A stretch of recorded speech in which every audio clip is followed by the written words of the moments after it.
Hai, selamat datang di channel Alur Cerita Film Cinema Recap. Tak ada angin, tak ada hujan, tiba-tiba beberapa meteor datang menghantam bumi. Ternyata itu bukanlah meteor biasa. Film yang akan Mimin bawakan berjudul Battle Los Angeles yang rilis pada tahun 2011 lalu.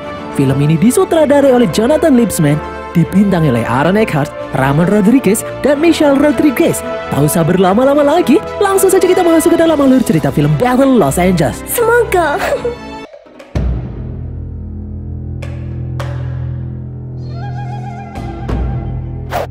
Di suatu hari, hujan meteor mengguyur pesisir pantai Tokyo.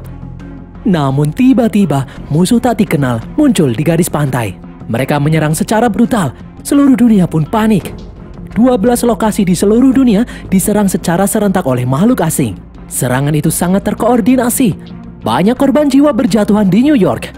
Garis pertahanan telah disiapkan di Boston, sementara San Francisco dan San Diego dikonfirmasi hancur lebur. Kini, tersisa Los Angeles sebagai satu-satunya benteng pertahanan terakhir di pantai barat Amerika. Jangan sampai Los Angeles juga bernasib sama seperti San Diego dan San Francisco. Sehari sebelumnya, di dalam markas militer, Sersan Kepala Michael Nance atau Mike memutuskan untuk mengundurkan diri dari kemiliteran. Dia menemui John, atasannya, untuk meminta persetujuannya. John pun melarang Mike berhenti karena Mike memiliki kinerja yang bagus selama 20 tahun menjadi prajurit. Mike pun menjawab kalau keputusannya sudah bulat. Di televisi, NASA dan komunitas luar angkasa dunia melaporkan kalau meteor aneh akan jatuh di pantai yang terletak di 8 kota berbeda. Evakuasi warga sipil pun dilaksanakan. Pemerintah harus menjauhkan warganya dari garis pantai. Namun, banyak orang yang penasaran ingin melihat meteor jatuh dari dekat. Sementara itu, Mike yang sedang melatih prajurit baru didatangi oleh John. John memberitahu kalau mereka membutuhkan bantuan seluruh pasukan yang ada. Mike tentu saja bingung karena dia baru saja mengundurkan diri.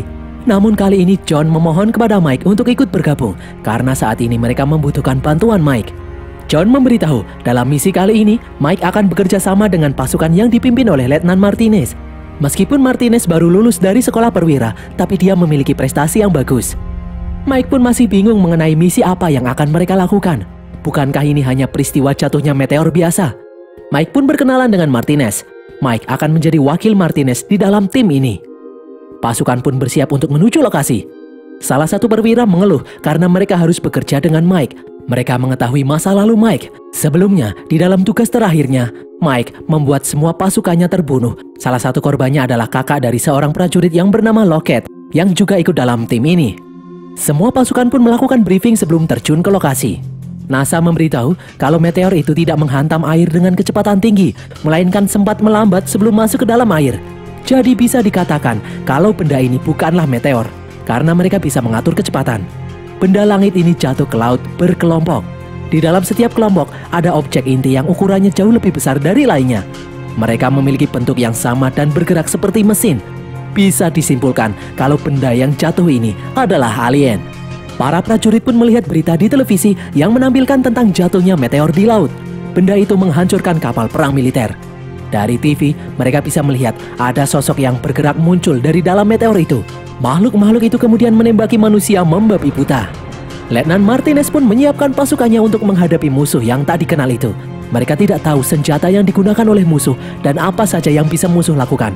Namun yang jelas, mereka harus berjuang demi keluarga dan demi negara. Pasukan itu pun bergegas memasuki helikopter untuk menuju lokasi tempur. Di dalam transmisi radio, diberitahukan kalau alien itu memiliki senjata penyerang yang hebat dan memiliki daya ledak tinggi. Mereka menyerang secara terkoordinasi. Lockett pun menyindir Mike untuk tidak membiarkannya mati di pertempuran, seperti yang Mike lakukan kepada kakaknya. Mike pun menjawab, di medan perang tidak ada yang bisa menjamin mereka akan selamat. Dari atas, pasukan itu bisa melihat kekacauan yang terjadi di bawah. Ledakan terjadi di mana-mana. Mereka pun akhirnya sampai di Bandara Santa Monica yang kini dijadikan sebagai markas militer. Mereka lalu menemui Sersan Mayor untuk mengetahui tugas mereka. Sersan Mayor memberitahu kalau sebagian besar warga sipil Santa Monica sudah dievakuasi. Pada pukul 19.30 malam nanti, mereka akan membom Santa Monica untuk memusnahkan musuh. Karena para alien itu terlihat hanya melakukan serangan di darat, mereka tidak mempunyai pesawat. Jadi pihak militer memiliki keunggulan di udara. Letnan Martinez dan pasukannya ditugaskan untuk mengevakuasi warga sipil yang tersisa yang terdeteksi masih terjebak di dalam kantor polisi. Setelah mereka berhasil sampai di kantor polisi, helikopter akan datang untuk menjemput mereka. Mereka hanya memiliki waktu 3 jam sebelum bom dijatuhkan.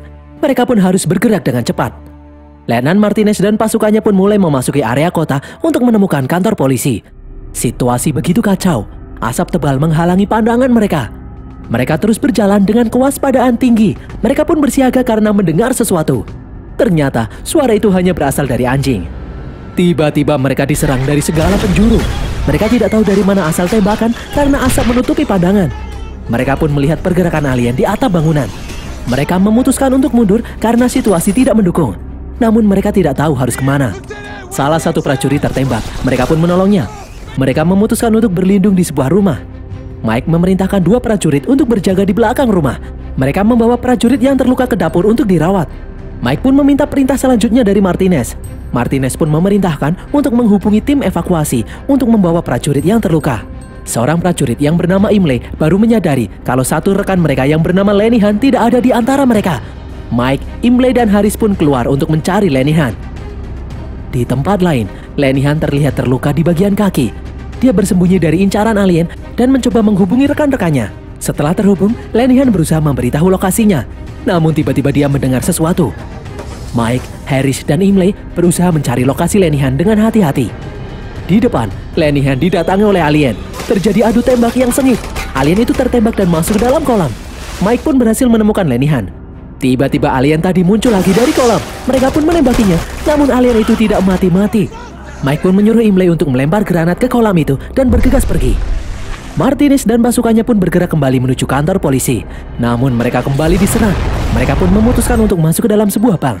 Harris dan Imlay mengawasi atap untuk melihat apakah ada musuh di sana. Simon terluka dalam penyerangan itu. Imlay lalu melihat sesuatu yang bergerak di luar.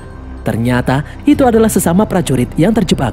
Mereka terdiri dari 3 orang dari kelompok lain di mana anggota mereka sudah meninggal. Ikut dengan rombongan itu, 1 orang prajurit wanita yang bernama Santos. Santos tadinya ditugaskan untuk melacak transmisi aneh yang sangat kuat di daerah itu. Namun alien menyerang kelompoknya. Dan hanya Santoslah yang tersisa dari kelompoknya. Mereka pun harus segera ke kantor polisi karena helikopter akan segera menjemput. Mereka pun akhirnya berhasil sampai di kantor polisi. Martinez berjaga di depan untuk membantu anak buahnya yang terluka. Sementara Mike bersama beberapa prajurit masuk ke dalam kantor polisi. Helikopter pun akhirnya tiba. Beberapa prajurit yang terluka naik ke dalam helikopter. Martinez meminta pilot untuk menunggu warga sipil yang ada di dalam kantor polisi. Namun pilot mengatakan kalau mereka hanya bisa membawa 4 orang saja. Akhirnya helikopter itu pun mengudara. Tiba-tiba helikopter itu meledak. Sebuah pesawat alien menyerangnya. Mereka pun bergegas masuk ke kantor polisi untuk berlindung. Semua orang terkejut karena ternyata alien mempunyai pesawat tempur. Mereka pun mulai putus asa. Mike mencoba mengingatkan Martinez tentang bom yang akan dijatuhkan. Saat ini mereka masih ada di dalam radius ledakan. Sementara Martinez masih sedih karena dia baru saja kehilangan 4 anggotanya. Mike pun memberitahu kalau Martinez bukanlah yang pertama kali mengalaminya. Untuk saat ini, mereka harus fokus untuk bisa keluar dari radius ledakan bom. Helikopter pasti tidak akan berani mengudara lagi karena ditembaki oleh pesawat musuh. Jadi mereka harus melalui jalan darat. Martinez pun memerintahkan anak buahnya yang bernama Lockett dan Kearns untuk mengamati dari atap gedung. Mereka harus mengamati pergerakan musuh dan mencari rute untuk keluar. Seorang warga sipil bernama Joe Rincon yang terjebak bersama anaknya Hector mengucapkan terima kasih kepada Mike dan anggotanya karena telah datang menolong mereka. Mike pun meyakinkan mereka kalau kali ini dia tidak akan meninggalkan siapapun. Di atap, Lockett memberitahu kalau mereka melihat banyak musuh dalam jarak 300 meter. Alien-alien itu ternyata memiliki pemimpin. Di dalam berita di televisi, disiarkan kalau alien-alien itu membantai semua manusia yang mereka temui. Menurut seorang ahli, hal seperti ini biasa dilakukan oleh penjajah yang ingin menguasai sumber daya alam. Untuk menguasainya, mereka akan memusnahkan seluruh penduduk bumi. Begitulah hukum penjajahan. Dengan kata lain, para alien ini sedang berusaha menginvasi bumi. Di atap, Kearns melihat sebuah bis yang bisa membawa semua orang. Dia pun memberitahu Martinez. Martinez pun setuju untuk menggunakan bis itu karena mereka harus bergerak cepat sebelum bom dijatuhkan. Sebenarnya Mike kurang setuju karena akan sangat mencolok. Namun dia menghormati keputusan Martinez, pemimpin tim ini. Stavro dan Harris pun dikirim untuk menyalakan bis itu. Di dalam kantor polisi, seorang prajurit menemukan tubuh alien yang tergeletak. Saat diperiksa, alien itu tiba-tiba bergerak. Mereka pun menembakinya. Namun alien itu masih saja hidup. Mike pun memutuskan untuk membawa alien itu masuk agar bisa diperiksa. Mereka menelitinya untuk mengetahui bagaimana caranya membunuh alien itu. Seorang warga sipil bernama Michelle menawarkan diri untuk membantu karena dia seorang dokter hewan. Di luar, Stavro dan Harris berhasil mencapai bis. Stavro pun berusaha menghidupkan bis, sementara Harris berjaga-jaga. Di dalam kantor polisi, mereka melihat susunan organ alien tidak seperti manusia. Di atas, Kurt melihat para alien bergerak menuju kantor polisi. Mereka harus segera pergi. Di dalam, Mike masih belum menyerah. Dia terus membedah tubuh alien untuk menemukan organ vitalnya. Para alien pun kini sudah berada di depan pintu masuk kantor polisi. Martinez membawa semua orang ke pintu belakang, sementara Mike dan Santos masih membedah tubuh alien. Mike meminta seorang prajurit yang bernama Imlay untuk melemparkan granat jika alien berhasil menjebol pintu masuk. Di luar, Stavro berhasil menyalakan bis. Dia dan Harris pun kembali ke kantor polisi untuk membawa semua orang. Di pintu depan, Imlay meledakkan beberapa granat saat dia melihat alien datang. Akhirnya, Mike pun berhasil menemukan organ vital yang bisa membunuh alien, yaitu dada sebelah kanan. Mereka pun bergegas menaiki bis. Mike memberitahu yang lain titik lemah alien itu. Di tengah jalan, Mike menyuruh Stavro menghentikan bis karena mereka mendengar suara aneh. Ternyata suara itu berasal dari pesawat tempur musuh yang melintas. Semua orang menunduk agar tidak terlihat oleh musuh. Prajurit yang bernama Motola menghidupkan radionya untuk melaporkan situasi. Di saat yang bersamaan, sebuah pesawat musuh berhenti di atas mereka. Mike pun menyadari kalau pesawat musuh bisa melacak sinyal radio. Mike pun menyuruh semua orang untuk mematikan sinyal radio. Mike kemudian berlari keluar sambil membawa radio milik Motola. Di saat pesawat musuh tiba di depan bis, Mike menyalakan radio itu. Pesawat itu pun pergi menuju pom bensin di mana Mike berada di sana. Mike menyalakan radio untuk memancing musuh bergerak ke arahnya. Mike pun melempar sebuah granat untuk meledakkan pom bensin dan pesawat musuh. Semua orang di bis pun khawatir terjadi apa-apa dengan Mike. Mereka lalu bersorak saat melihat Mike selamat. Mike berjalan mendekati pesawat musuh untuk mengecek sesuatu. Mike kemudian kembali ke dalam bis. Sambil gemetaran, Mike memberitahu Martinez kalau pesawat musuh tidak mempunyai pilot. Itu adalah drone yang dikendalikan dari suatu tempat. Bis pun kemudian berjalan lagi. Mereka terpaksa melewati jalan tol karena jalan yang lain sudah diblokir. Stavro lalu kembali menghentikan laju bis karena pintu keluar tol sudah hilang. Musuh tiba-tiba muncul menembaki mereka. Di atas jembatan juga muncul alien yang menembaki mereka. Mereka pun memutuskan untuk turun dari bis. Mike menemukan jalan untuk kabur, namun mereka harus turun dari jalan tol. Mike, Lockett, dan Kearns maju ke depan untuk melindungi warga sipil agar bisa turun ke bawah. Mereka menyerang dengan senjata yang mereka punya. Aduku pun membantu warga sipil untuk turun. Harris menunggu di bawah untuk menangkapnya. Robot alien tiba-tiba datang dengan tembakan yang sangat dahsyat. Beberapa prajurit gugur dalam serangan itu. Mr. Rincon lalu menolong Motola yang tertembak. Aduku yang sedang memeriksa keadaan Motola tidak sadar kalau ada alien berjalan ke arah mereka. Mr. Rincon pun mengambil senjata dan menembaki alien itu. Namun pada akhirnya dia juga terkena tembak. Martinez yang terluka tidak bisa bergerak. Mereka pun terpojok. Martinez meminta Mike untuk membawa warga sipil dan anak buahnya pergi meninggalkannya. Namun Mike menolak karena dia tidak mau meninggalkan siapapun lagi. Martinez pun memaksa. Martinez berkata kalau ini adalah perintah. Martinez berencana untuk meledakkan dirinya agar rekan-rekannya bisa selamat. Martinez lalu menitipkan surat yang dia tulis untuk istrinya kepada Mike. Sambil berat hati, Mike pun akhirnya bersedia untuk pergi. Martinez lalu menyalakan radio untuk memancing para alien. Dia pun meledakkan bom, membunuh semua alien yang ada di sana. Dengan meninggalnya Martinez, kini Mike yang memimpin pasukan. Mike dan anak buahnya pun berlindung di dalam sebuah minimarket karena kini mereka telah jauh dari radius bom. Bom akan diledakkan 6 menit lagi. Mereka pun berusaha merawat Mr. Rincon yang terluka. Rincon memberitahu kalau anaknya, Hector, sempat berpikiran mungkin saja alien bisa berteman dengan manusia. Namun setelah melihat ayahnya ditembak alien, pikiran itu hilang. Michelle lalu membawa Hector pergi. Rincon meminta Mike berjanji untuk melindungi Hector apapun yang terjadi. Mike lalu menemui Santos untuk memeriksa telepon kabel di tempat itu. Dalam siaran televisi diberitakan kalau 20 kota di 17 negara telah hancur diserang alien. Para alien itu tidak memberi manusia kesempatan untuk menyatukan kekuatan. Para peneliti melihat kalau alien itu menggunakan air sebagai bahan bakar mereka. Bisa dipastikan kalau tujuan utama alien itu datang ke bumi adalah air. Hal ini terbukti dalam waktu singkat, kapasitas air laut bumi langsung turun secara drastis. Alien menggunakan air untuk sumber tenaga pesawat, mesin-mesin, dan senjata mereka. Alien itu pasti sudah mengincar bumi sejak lama. Santos memberitahu Mike kalau sinyal yang dia cari sebelumnya berasal dari pusat kendali alien yang dipercaya mengendalikan drone-drone milik alien. Jika mereka bisa menghancurkan pusat kendali itu, maka umat manusia memiliki kesempatan untuk menang. Semua orang kemudian berlindung, karena bom akan diledakkan dalam waktu 1 menit lagi. Mereka sangat berharap bom itu bisa melumpuhkan alien. Mike pun mulai menghitung mundur. Namun hingga waktunya tiba, mereka tidak merasakan apa-apa. Bom tidak jadi diledakkan. Mike pun memiliki firasat yang buruk tentang hal ini. Mereka pun bergerak menuju Bandara Santa Monica, dan betapa terkejutnya mereka melihat bandara yang menjadi markas militer itu sudah hancur lebur dengan mayat bergeletakan di mana-mana. Mereka pun syok, kini mereka sudah tidak memiliki harapan lagi. Mike dan Imlay lalu berusaha mencari peta strategi yang menunjukkan lokasi tempat yang aman. Saat Mike dan Imlay sedang mencari tempat itu, Aduk Wu datang memberitahu kalau Mr. Rincon baru saja meninggal. Di luar, Michelle berusaha menenangkan Hector yang terus-terusan menangis. Mike pun menenangkan Hector dan berkata kalau dia akan melakukan apapun untuk membawa mereka keluar dari sini. Lockett pun bertanya, apakah Mike juga akan membantu para prajurit keluar dari sana hidup-hidup? Mike tahu kalau Lockett masih dendam atas kematian kakaknya. Mike pun berkata kalau dia bisa memilih, dia memilih untuk mati jika itu bisa membuat semua anak buahnya tetap hidup. Mike tahu, dahulu semua orang menganggap Mike bertanggung jawab atas tewasnya semua anggotanya.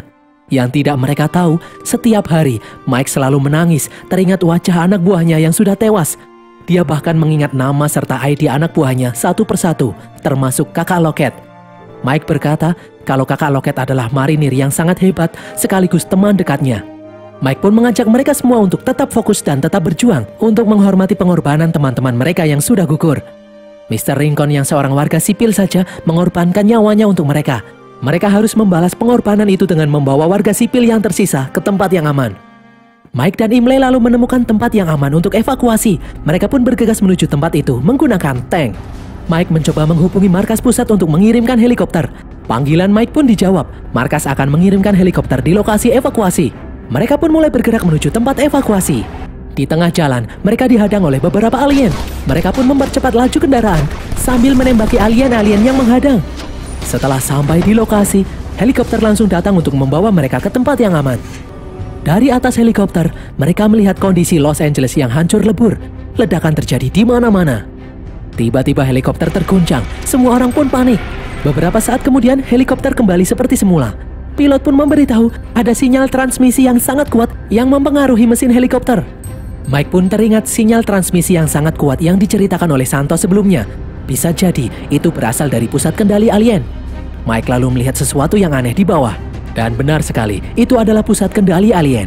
Mike pun meminta pilot untuk menurunkannya. Namun pilot menolak mendaratkan helikopter karena bahan bakar tinggal sedikit. Mike lalu menitipkan surat yang diberikan Martinez untuk istrinya kepada Michelle. Dia meminta Michelle untuk menyerahkan surat itu kepada istri Martinez. Mike berniat turun menggunakan tali. Dia meminta Imlay untuk menggantikannya menjadi pemimpin tim yang tersisa dan membawa warga sipil ke tempat yang aman. Mike pun langsung turun.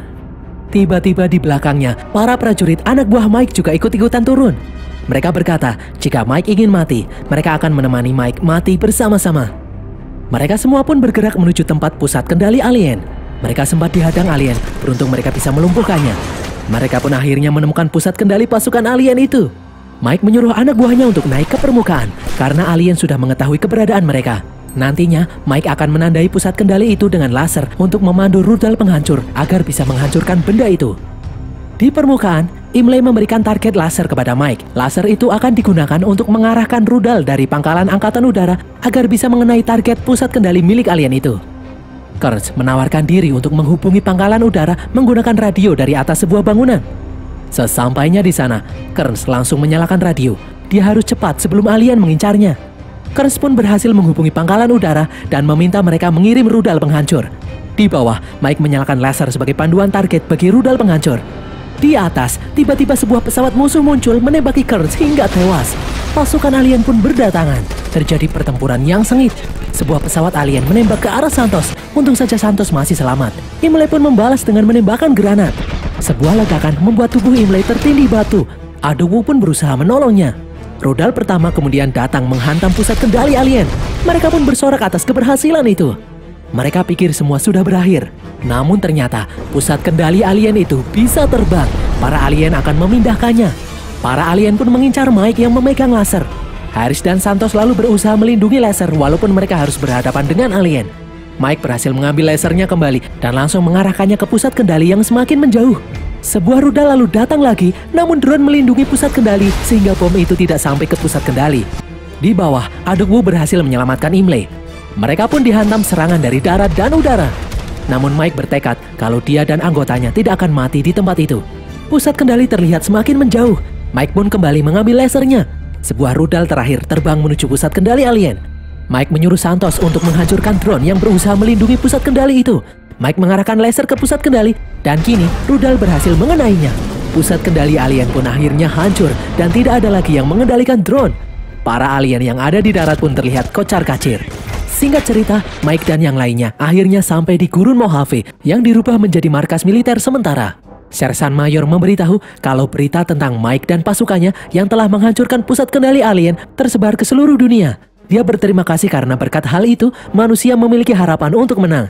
Sersan Mayor lalu menyuruh Mike dan pasukannya untuk makan dan beristirahat. Setelah makan, Mike langsung bangkit dan mengisi ulang senjatanya. Melihat hal itu, anggotanya yang lain pun ikut bangkit untuk mempersiapkan diri. Mike dan pasukannya tahu kalau pertempuran ini belum usai. Mereka masih harus melawan alien sampai mereka bisa merebut kembali Los Angeles.